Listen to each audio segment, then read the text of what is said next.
Welcome to InRange TV. I'm here to talk about a very historic firearm, the C96 Mauser, otherwise colloquially referred to as the Broomhandle Mauser, based on the shape of the pistol grip right here. Now, in 1896, this was not the only semi-automatic firearm that was in the world, but it really, I think you can argue quite fairly, was the first truly successful commercial semi-automatic pistol. This one was made in large numbers, adopted by many civilians and some militaries, and used heavily not only through the late 1890s all the way up and through the 1930s and 1940s. As a result, it has shown up in a lot of film, it has shown up in a lot of video games, and it has been mythologized in a way that, to be honest with you, and I'm sorry to say this, as someone who actually uses these guns, it doesn't necessarily live up to. Now, that's not to denigrate something that was done in 1896. In 1896, people didn't even know what a semi-automatic handgun should look like yet. And so a lot of interesting things were going on. You see things like the Borchardt, which, as you can see, is very unwieldy and large, although functioned. The Borchardt, of course, being the inspiration for what ultimately became the Luger, which is really a modern firearm when you compare it to something like the Broomhandle Mauser. But we're here to talk about this today. Now, it's called C96 because it was invented and put out in 1896 and originally was chambered in .30 Mauser or 7.63 Mauser, which was at the time a high velocity capable cartridge. It later was then chambered in many other calibers. This one is in the Red 9 configuration when the Germans were kind of pressed into using this during World War I because they needed to get every handgun they could get their hands on. They did not want to have necessarily confusion between the .30 caliber, .30 Mauser, 7.63 Mauser guns, and the 9mm guns. And Germany at that time had standardized on the P08 Luger and the 9mm round, and so they tried to make as many of these be 9mm as was possible, and to designate that it was a 9mm Broomhandle Mauser and not a .30 or .30 Mauser Broomhandle Mauser, they would carve this red 9 into the grip. I prefer it in 9mm as well for the same reason. I keep a lot of 9mm around, and I don't keep a lot of .30 Mauser around. And .30 Mauser is expensive and sort of rare, but you can still get it and certainly is viable to use today. But what I want to talk about today is not the history of the gun, not the guy that designed it, none of that stuff. That's not really what I'm here to talk about. I'm here to talk about the practical application and use of this gun, not only when it came out, but by modern standards. So we're going to talk about this gun when we compare it to really things that came out only 4 years later. The Luger hit the market in 1900, 4 years after 1896, which was a detachable magazine-fed semi-automatic handgun that the magazine fed through the pistol grip, and it didn't have a box magazine in front. That really was the standard for what all future modern handguns became. And you see, of course, the 1911 and Glocks today all really, at least when it comes to the manual of arms of how you grip it and where it feeds from, and the balance really hasn't changed since the Luger in 1911. And we don't see people making things like this anymore. And frankly, while a lot of the audience seems to really mythologize and think that this is a very cool gun that is somehow better, I see this often in the comments, better than some modern guns, the truth is this is extremely obsolete and really was obsolete even in World War I. But let's go through some of the benefits, and then let's really talk about where the detriments are. Benefits: 10 round, internal box magazine, double stack, double feed with stripper clips. Now, this is a 10 round stripper clip. However, many military stripper clips of the time, because it was much easier to do so, were 8 round stripper clips. So you'd start with 10 in the gun and then load with 8. And here's one of the reasons for that. These 10 round stripper clips are quite difficult to use. Surprisingly, taking just 2 rounds away from it, making an 8 round stripper clip, this is much more reliable and I would argue possibly even faster to use than the 10 round one, because you're so likely to fumble a 10 round feed and you're not with an 8 round feed. But let's also remember that this gun came out in 1896. And in 1896, they didn't even know what a modern semi-automatic handgun should look like. And this is an extremely complex, you could say Rube Goldberg type mechanism inside, with some pretty surprisingly concerning safety issues, quite honestly.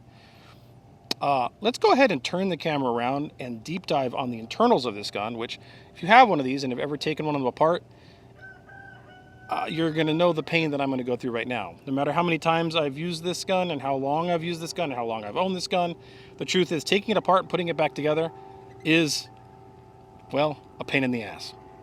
Let's take a look. Here we are, the C96. First of all, let's ensure that it is unloaded. To do so, I'm going to cock the hammer and retract the bolt. We can look into the magazine and you can see there's no ammunition in this gun. And this is how the gun functions.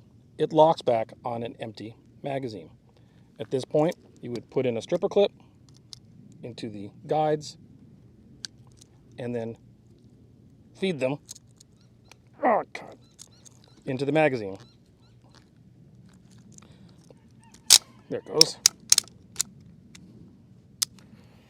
Once all of the rounds are in the magazine, when you pull the stripper clip, it should close and chamber the first round. Sometimes you have to push it in the battery if your springs are not right, but this gun has been timed and tuned properly. At this point, it is ready to fire. If you want to engage the safety, you pull down on the hammer slightly and push this safety up. At this point, the gun will not be able to be fired unless you pull the safety down. This is one of the few things about the gun that's actually ergonomic. Keep it fully loaded, hammer backed and cocked with the safety on. When you're ready to shoot, just take the safety off. All there is to it.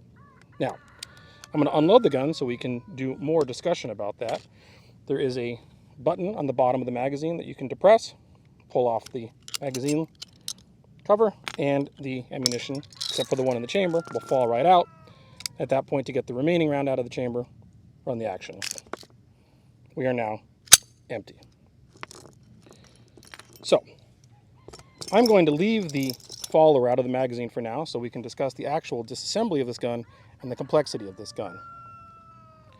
Once you are sure that the gun is empty, a couple things can be done first. It's up to you on how you want to pick the order. With the hammer cocked on an empty gun, you can then turn the firing pin with a screwdriver, at which point it will pop out. Sometimes you got to pry it a little bit to get it out.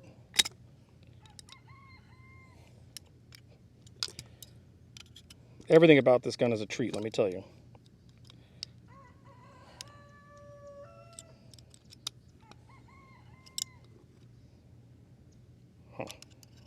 Come on. There it goes. And the firing pin will come out, which does have a firing pin spring on it. Once the firing pin is out, you can then remove the bolt stop, which is held in with another secondary spring, which you need to depress a little bit with another screwdriver, and then you can sort of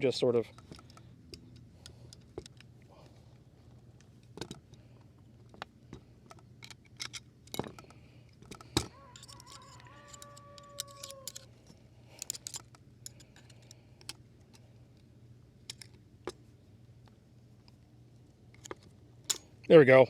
Woo! This is the bolt stop. This is a modern reproduction bolt stop that you can buy from Gun Parts Corp. This is one of the only things keeping this gun together and stopping this bolt. This is actually the only thing that stopped this bolt from flying into your face when you fire this gun. If this bolt stop is broken, this bolt will literally come out into your face. See that? This cycles under recoil, and when this flies out, with the bolt stop being broken, it'll be right in front of your face and hit you. How badly that will hurt you, I don't know, but that is a real danger. And almost every C96 Broomhandle Mauser I've ever handled has a damaged bolt stop. This one has a big crack in it, right there. This happens when the gun has been fired for too long without looking and doing maintenance, or having bad springs, or even worse, using the wrong ammunition. This is 7.63 Mauser, right here. This is made for the 30 caliber Broomhandle C96. This is 30 Tokarev, 7.6 22 by 25, as used by the Soviets in their submachine guns and pistols. You might notice these are dimensionally identical, literally dimensionally identical. That's because the Soviets saw, or the Russians saw, the 30 Mauser cartridge, decided, what if we just took it, added more powder to it, essentially making it like a plus P plus configuration, and made their own 30 Tokarev. Many people who don't know better will get one of these, probably not even check the springs or the bolt stop, and just start shooting the easier to acquire ammunition that'll fit, which is 30 Tokarev. You are hot loading the gun every time you pull the trigger, and you are slamming the bolt into the bolt stop, which cracks the bolt stop, which then breaks the bolt stop, which eventually means you get a bolt to the face. So if you have a 30 caliber Broomhandle Mauser, do not use 30 Tokarev. Use 763 Mauser. Same cartridge, loaded to a lower velocity. Make sure you have a properly maintained gun with proper springs and a bolt stop that isn't cracked. Thus, this one is a modern reproduction bolt stop that I got from Gun Parts Corp. Okay, that out of the way, that's the upper receiver. To take the gun further apart, we push up on this and slide back. The upper will slide off the lower receiver.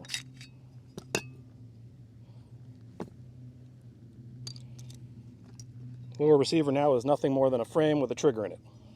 Nothing more to do here, really. Okay. Also, don't do this on a table that has holes in it where you could lose parts. Stuff kind of disappears.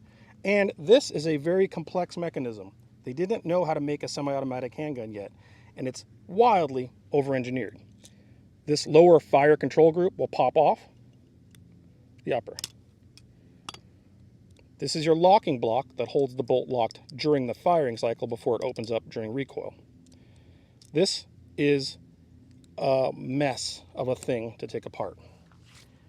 In fact, don't. And little bits and pieces will just fall off like that, which you need. So when you're messing with this or dealing with this gun, this contraption can come apart on you. And I will tell you that you will be sorry and struggling to get it back together. So, unless I have to do maintenance on this, I leave this like this. Now, we could put the upper back together without it being on the lower. So, what we're going to do is we're going to put the bolt back into the upper. At that point, that spring, recoil spring, is still in there. We now have to get the bolt stop back in here. And the way to do that is you take a screwdriver and press the spring in, put the bolt stop back in, and then whoop, it's easier to put in than it is to get out, because now the spring is holding that all together. At that point, the firing pin goes back in. Very long firing pin, by the way, prone to breakage. You want replacement firing pins. The firing pin is cut so that it can only go in one way.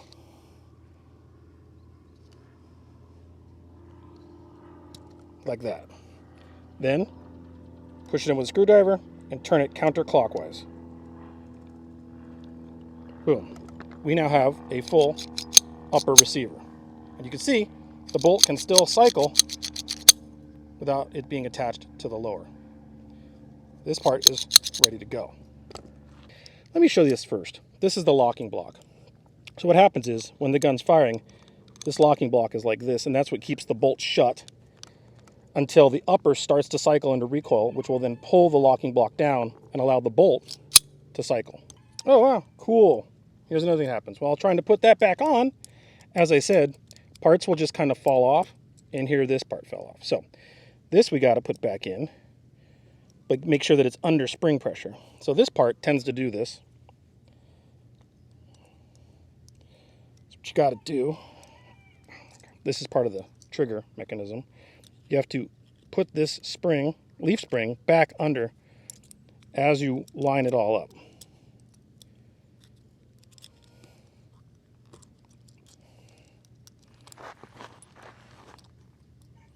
like this.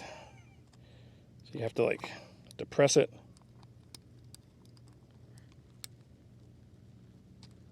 Boom, that's back in. All right, I'm gonna go take a break. I went and yelled for a little bit, kicked a rock. All right, so put the locking block on the upper. Then take your fire control group and try to feed it into that little hook on the front, and then push forward and down. And when it all lines up, which it does eventually, it'll click like that. Once that clicks, you got it. Leave it alone. Just leave it alone. Now, at that point, you got to delicately slide it back onto the lower receiver without it all falling apart on you. So hold on to it carefully.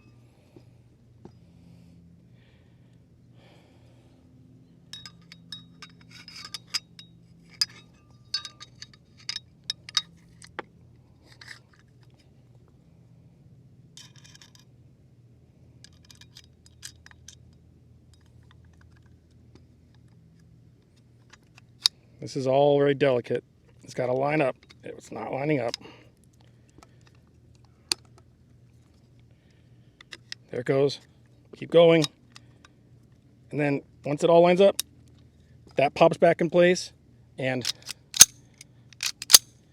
okay, we are now back together. Put your magazine follower back in.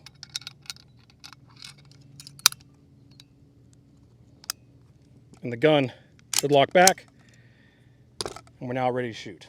Now, since I've shown you that, why don't I show you some of the cool stuff that I think is the reason people like them. First of all, let's close the bolt. And let's drop the hammer. And so one of the things that's really neat, and I think that people get excited about, is the fact that the gun was designed from its beginnings to use a holster as its stock.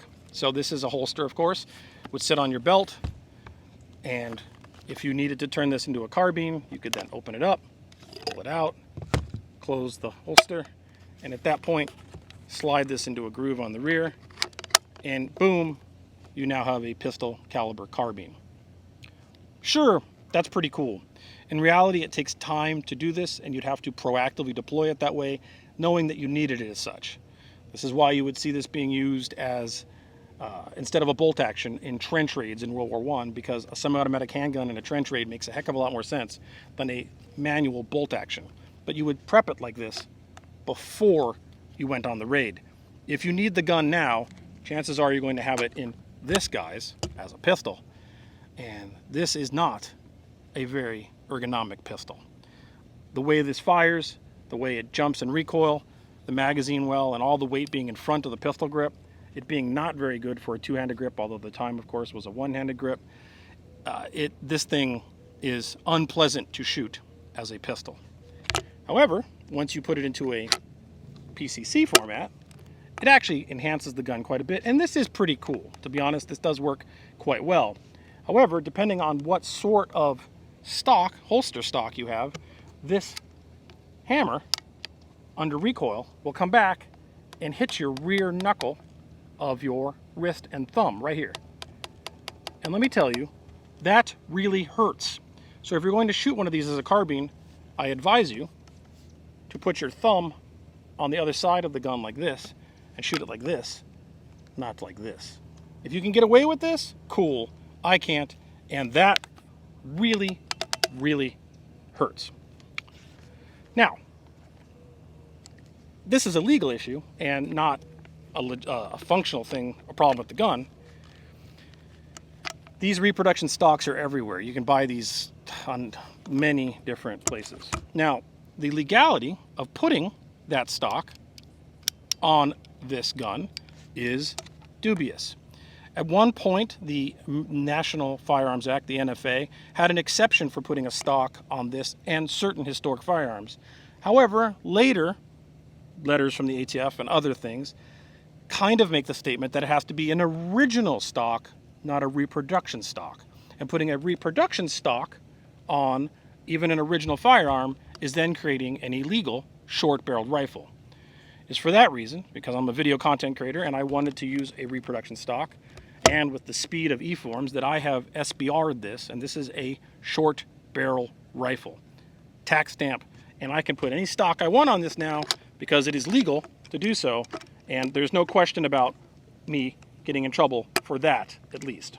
So that is something you need to think about, and if you think you're going to buy one of these and just stick a stock on it, you may be breaking the law, unless you happen to have an original stock. Now, one could ask, how could you determine an original stock versus a reproduction stock?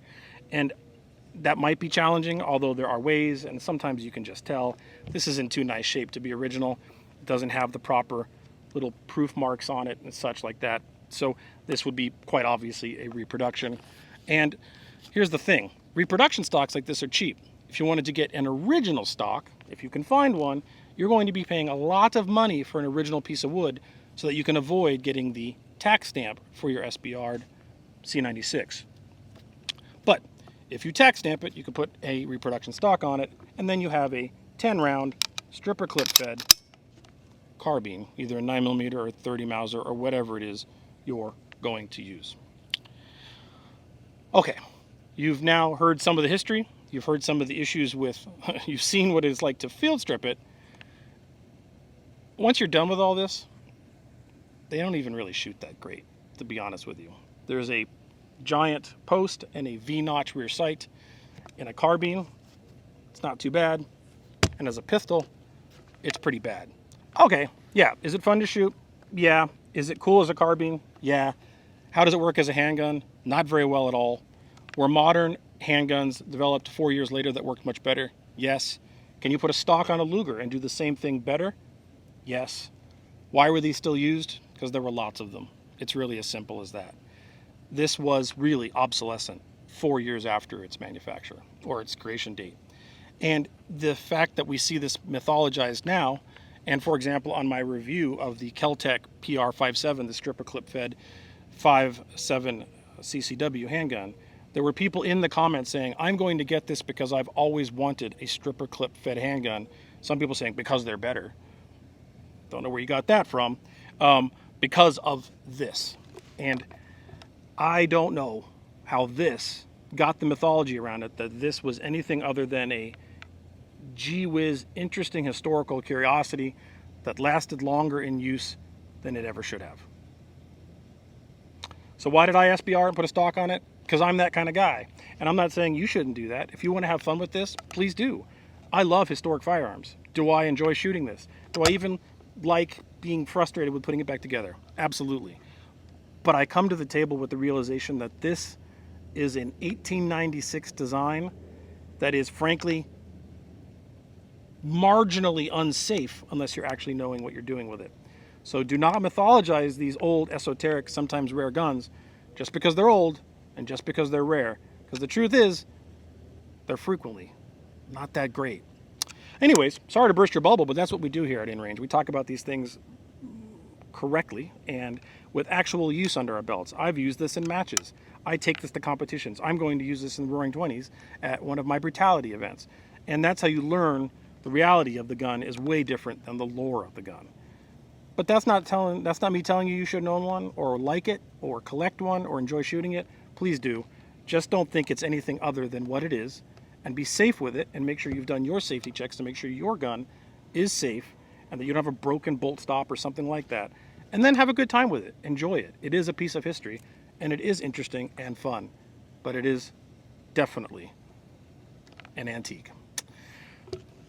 Well, hopefully you enjoyed this content. This is the kind of stuff we like to do at InRange. We do modern reviews, we do historical content, we do civil rights content, we do all that stuff here. It's a wide scope and a wide breadth of topics that we address here. And I address them in the honest, straightforward way that I do because we are completely crowdfunded. We have no monetization enabled on YouTube. We take no revenue from YouTube. We have no sponsors, no overlords. Mauser did not send me this pistol for me to do a review of it. I purchased this, and I've had this actually for a long time, and recently SBR'd it so I could do this and show it to you in a legal way on the channel. But we do that because of people like you supporting the channel directly from patreon.com/InRangeTV. This is niche content for a niche audience, for the people that love it. Hopefully you love it, and you're one of those people, and these are the kind of topics that I want to do, and I enjoy, and hopefully you enjoy that with us together. If you want to shoot this kind of stuff, we have divisions for this at Brutality Matches. You can find Brutality Matches at brutalitymatches.org. Early access for Patreon supporters with discount. And we have a specific division called Roaring 20s exactly for stuff like this. You want to shoot a stocked Broomhandle Mauser in competition, our Roaring 20s division is for you. That's why we have that division, so I can do stuff like that too. Because if I like doing it, some of you do too. Anyways, once again, if you want to support us, patreon.com/InRangeTV. Otherwise, subscribe, click the bell. We're generally shadow banned, but if you like this, do something more for us in that regard. Be our organic algorithm. Share with your friends. Post it to Reddit. Post it to a forum. And you can have other people that might like this see it, because the YouTube homepage probably won't show it to you for us, because we're not part of the Leviathan group. Thanks for watching, and stay tuned for more.